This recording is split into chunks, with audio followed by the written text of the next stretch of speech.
नमस्कार, टेस्टी बाईटमध्ये आज आपण बनवतोय एकाच बॅटरपासून चटपटीत असे दोन प्रकार आणि अगदी घरच्या साहित्यात तयार होणाऱ्या लाल आणि हिरवी अशा दोन चटण्या। ह्या चटण्या तुम्ही इडलीसोबत सुद्धा खाऊ शकता। त्यासाठी आपण स्वच्छ करून घेतलेली कोथिंबीर, भाजून घेतलेले शेंगदाणे घेतलेत, हिरवी मिरची, जिरे, लिंबाचा रस, चवीपुरतं मीठ आणि अर्धा चमचा साखर घालायची आणि 2-3 बर्फाचे तुकडे घालायचे, भाजलेली जिरे पावडर घालायची आणि मिक्सरला फिरवून छान बारीक पेस्ट करून घ्यायची। लिंबाच्या रसाऐवजी तुम्ही दही सुद्धा वापरू शकता। झाली आपली हिरवी चटणी तयार। तुम्ही यामध्ये पुदिना सुद्धा वापरू शकता। वर जिरे, मोहरी, हिंग आणि कढीपत्ता याची फोडणी करायची आणि तडका द्यायचा। इडलीसाठी भिजत घातलेले डाळ आणि तांदूळ संध्याकाळी वाटून आपण रात्रभर झाकून ठेवलं होतं, ते छान फुललेलं आहे। मिश्रण एका बाउलमध्ये घ्यायचं आणि त्यामध्ये चवीनुसार मीठ घालायचं, थोडं पाणी घालायचं। एक आपली खोलगट प्लेट घ्यायची आणि त्याला तेल लावायचं, पातेल्यात पाणी ठेवायचं, त्यावरती जाळी ठेवायची। गरम झालेलं आहे, गरजेनुसार पाणी घातलेलं आहे। आता चांगलं हाताने किंवा विस्करने छान फेटून घ्यायचं। तुम्ही बघू शकता याला छान बबल्स आलेले आहे। आपलं मिश्रण छान फेटून झालेलं आहे। आता यामध्ये घालायची आपल्याला इनो पावडर किंवा खाण्याचा सोडा किंवा बेकिंग पावडर घातली तरी चालेल। तर इथे इनो घातलेला आहे, त्यावरती थोडं पाणी घालायचं आणि ताबडतोब एकत्र करून घ्यायचं। तयार ताटांमध्ये हे मिश्रण भरून घ्यायचं। पण इथे 2 वेगवेगळ्या ताटांमध्ये हे मिश्रण घातलेलं आहे। पाणी तापवलेलं आहे आणि त्यामध्ये एक रिंग ठेवायची आणि त्यावरती हे ताट ठेवून द्यायचं आणि नंतर हे मिश्रण त्यामध्ये ओतून वरती काही सुके मसाले घालायचे आहेत, त्यामुळे याला छान टेस्ट येईल। थोडी लाल मिरची पावडर घातलेली आहे, थोडी काळी मिरी पावडर घालायची, थोडा सांबर मसाला घालायचा आणि थोडी बारीक कापून घेतलेली कोथिंबीर सुद्धा घालायची आणि यावरती झाकण ठेवायचं।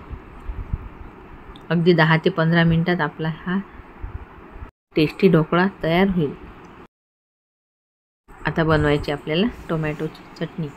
इथे आपण 1 कांदा, 2 टोमॅटो, आलं आणि लसूण, भाजलेली जिरे पावडर, काश्मीरी लाल मिरची पावडर आणि चवीपुरतं मीठ, शिजवून घेतलेल्या कैरीचा गर घ्यायचा। आता हे सर्व साहित्य आपल्याला मिक्सरच्या भांड्यात घालून छान बारीक करून घ्यायचं। आता हे असं बारीक करून झालेलं आहे। यावरती आता आपण तडका बनवूया। हा तडका आपल्याला दोन्ही चटण्यांवर घालायचा आहे। तेल तापलेलं आहे, त्यामध्ये मोहरी, हिंग, कडीलिंबाची पाने।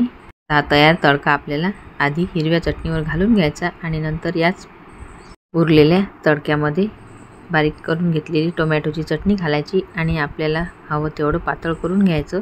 आणखी हवं तर मीठ घालू शकता। आता या चटणीला चांगली उकळी आलेली आहे। आता आपल्याकडे जे इडलीचं बॅटर आहे त्यामधलं 1 मोठा चमचा बॅटर घ्यायचं, त्यामध्ये थोडं पाणी घालायचं आणि ते यामध्ये सोडायचं।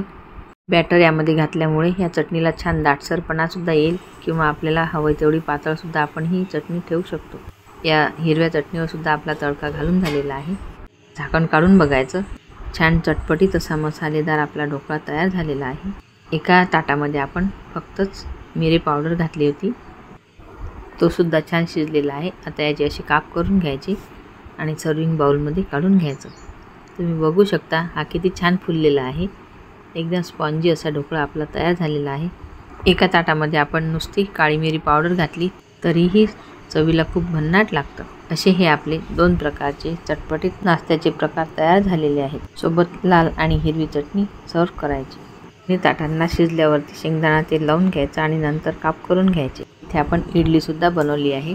ते इडलीवरती लाल चटणी घालायची आणि स्पेशल अशी साऊथ इंडियन डिश आपली तयार होईल। तुम्ही सुद्धा आवर्जून करून बघा, खायला खूप स्वादिष्ट लागतं। इडली आणि डोसा तर आपण नेहमीच बनवतो, पण अशा प्रकारचा नाश्ता सुद्धा तुम्ही झटपट बनवू शकता। अगदी काही मिनिटात आपला नाश्ता तयार होतो। याचे सुद्धा आपण असेच काप केलेले आहेत। अगदी लहान मुलं तर हे आवडीने खातात। त्यासोबत काही नसलं तरी सुद्धा हे अप्रतिम लागतं, कारण दोन्हीमध्ये आपण सर्वच साहित्य घालून छान स्वादिष्ट बनवलेलं आहे। काय वरून आपण शेंगदाणा तेल सुद्धा लावलेलं आहे। नुसते टोमॅटो सॉस सोबत सुद्धा हे खाऊ शकता किंवा तळलेली मिरची यासोबत खाऊ शकता। तुम्ही बघू शकता हे आतून किती छान पोपळ आलेले आहेत। एकदम जाळीदार असा आपला ढोकळ्याप्रमाणे हा नाश्ता तयार झालेला आहे। मिक्स डाळीचा किंवा चना डाळीचा किंवा रवा बेसनाचा आपण ढोकळा बरेच वेळा बनवतो, परंतु इडली डोश्याच्या बॅटरचा ढोकळा तुम्ही कधी बनवला नसेल तर जरूर करून बघा। अगदी घरच्या साहित्यात बनवलेल्या चटण्या आणि झटपट तयार होणाऱ्या नाश्त्याचे प्रकार तुम्हाला जर माझी आजची रेसिपी आवडली असेल तर रेसिपीला लाईक, शेअर आणि चॅनलला सबस्क्राईब जरूर करा. रेसिपी बघितल्याबद्दल धन्यवाद. पुन्हा भेटू अशाच नवीन रेसिपीसोबत. तोपर्यंत नमस्कार.